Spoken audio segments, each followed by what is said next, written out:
Siim on ju täitsa Eestist pärit ja Siimuga me tegime Reformierakonna kunagi siin, too oli 94. aasta, kas sügisel või kuskil niimoodi ta oli, kurat. Jah, oli jah, 94 sügis oli 1994. Läksime siit tookord, kes siin olid, kõik Timo, Margus ja kes meil siin oli, me läksime bussiga Tallinna ja meid oli alguses 10 meest, aga poisid hakkasid sealt helistama, kurat, kutsusin, ma ei mäleta, palju too miinimumliikmete arv pidi olema kohal ja siis tegime me selle partei, moodustasime, nii et mina olen nende meestega särk ja perse.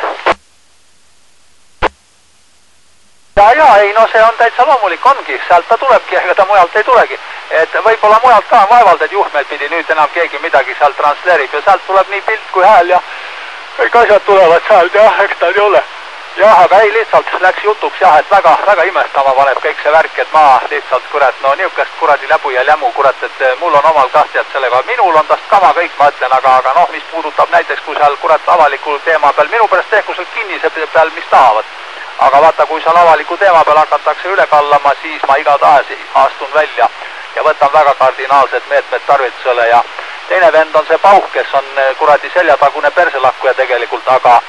ta on siukene, ta on marukaval mees või siukene, noh, ütleme niimoodi, ta on sul nina ees lipitseb nagu kuradi see samune, tead, ja selja taga paneb sulle noaga nagu mauhti, tead.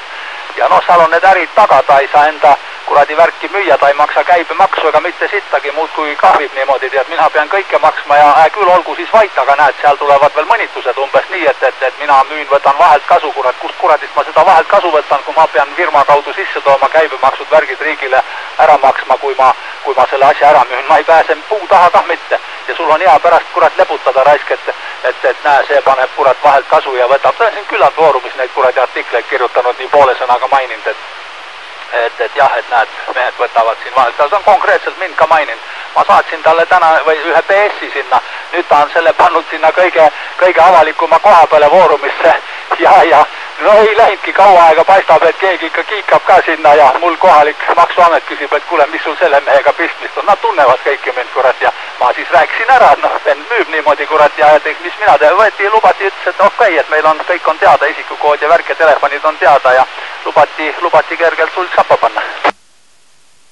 Ja voh, väga hästi jõutakse, ei ole niimoodi, et ühe põse vastu saad plaksi ja keerad teise põse ette ja punastad ja oi, ole jakkene, anna mulle veel, eks ole, ei ole niimoodi, nende vendadega võetakse väga julmalt ja seaduste alusel, mitte niimoodi, et ma hakkan siin nüüd mingite tsiipidega ringi sõitma ja poisse sinna tagaistme peale võtma. Nendega tehakse seaduste baasil nii 1-0 ja oi kui uhkeid, mul on poes käinud igasuguseid kuradi siuksi, kes ka alguses lubavad ja kõik ei tea mida, pärast tuleb sinna